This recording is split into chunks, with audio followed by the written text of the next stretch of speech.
Salutations everyone, this is Razor bringing you some domination gameplay on the standoff using the SMR assault rifle, as always with the dual clip and the adjustable stock, as I do on pretty much all my assault rifles.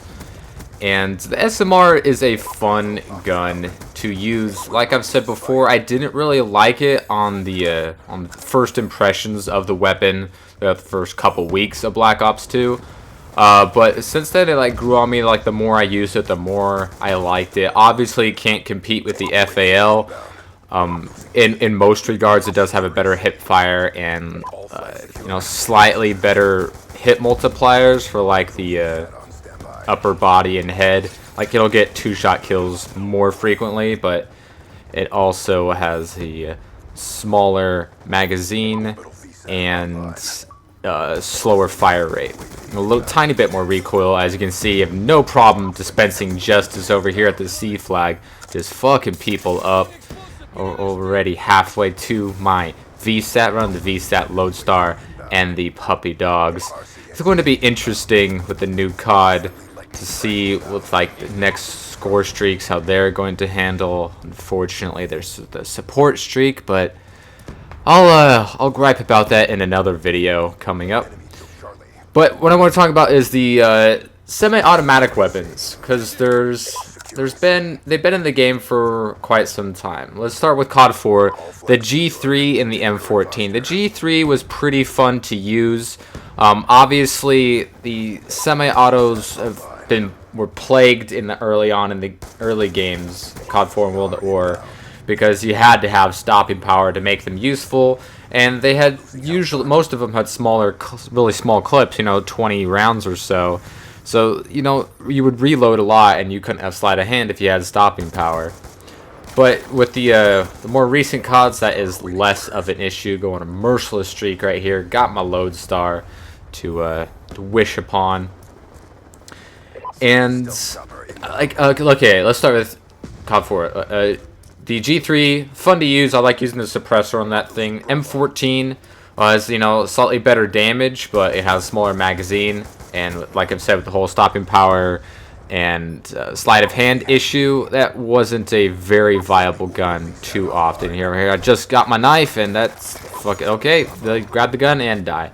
So no dogs in that life, because like I've said, the semi-autos, they don't have a lot of ammo. I don't understand the ammo distribution between weapons. It seems like the submachine guns, you could go on for a dozen plus kills without needing more ammo. With most of the assault rifles, it's around there, but with the semi-autos, they don't have as much starting ammunition. And with the pistols, it has really low starting ammo, especially in Black Ops 1 and Modern Warfare 3. They just hardly gave the pistols any ammo. I never understand that. If you play any other non-Call of Duty game, the pistols always have a ton of ammo because it's your secondary. In some games, it's infinite ammo because either ammo is scarce for your primaries or whatever, or you always need to have a weapon. You always need to give the player a gun, so they'll give you a pistol with infinite ammo. I think Killzone has done this, Splinter Cell, too many games to name. Especially the older games, where some of the weapons that you would pick up were few and far between. There wasn't a good super starting weapon. You had to pick up everything you would find, which is really something we've seen hit to the wayside in this generation of console gaming. But so that was pretty much it for COD 4. And World at War, the assault rifles were a weapon class that you hardly ever saw. It was actually the least used weapon class. Everyone used SMGs or light machine guns, and then there's always going to be people sniping. But the assault rifles, no one really used, mostly because all but one, the STG-44 being the lone counterexample, were all semi-automatic weapons. You got the Gewehr, the STV-40, and the M1 Grand, or the MA1. I forget what it was. But those were all very fun guns to use. Even the STG-44, which wasn't too strong, even though it was the only fully automatic assault rifle. So all those guns were really, really fun to use. I really liked the assault rifles at World at War, mostly because most of them almost all but one were semi-automatics, but they all handled pretty well. The SVT and the Gewehr were almost identical, but they still had different iron sights and they sounded different. So that was a little bit of dissimilarities, but for the most part, they were all pretty much the same. The M1 had a faster fire rate, and I think it had a larger magazine. I'm not too sure. I haven't got to use that one a lot because I don't even think I've unlocked it in World at War. I think that's the last weapon you unlock, and I still haven't even hit Commander on that in that game. Not yet. I will eventually because I've been playing it a lot. Fucking going up against Zergriz and his team every other night. So expect to see me in a multi-COD run video of Grizz because he got me in a quad feed with one of those DP LMGs in World at War the other day. So look forward to seeing your boy Razor getting shit on someone else's channel.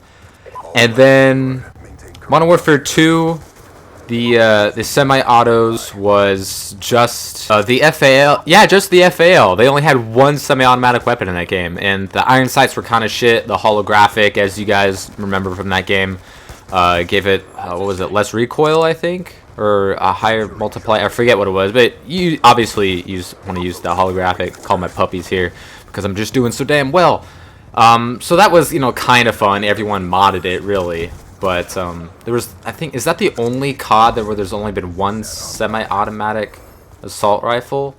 Let's see, Modern Warfare, Black Ops 1 comes out with M14, the FAL. My favorite gun of all time, by the way, is the FAL in Black Ops 1. That gun was just a fucking lot of fun. M14, of course, outclassed in pretty much every single way. It was like, basically the SMR is just the M14 reskinned, except a little better. But then again, the FAL in this game is a little better as well. And then Modern Warfare 3, you got the MK14, which everybody modded, which was still fun to use. And in this game, you got this gun right here, my boy's using. Your stranger using FAL and the SMR. And I've talked about those in length a lot. But in Call of Duty Ghosts, we're going to have the Marksman class. So some of those are going to be more like semi-automatic assault rifles, and some of those are going to be more like snipers, like the Dragunov. And then you got ones like the MK14 and the one that's kind of like the FAL. So we'll see how that works out, but I hope it's good, I hope it's balanced, and I hope there's no modding, but you can't always get what you wish for. Hope you guys enjoyed, comments always appreciated, and I will see you next time.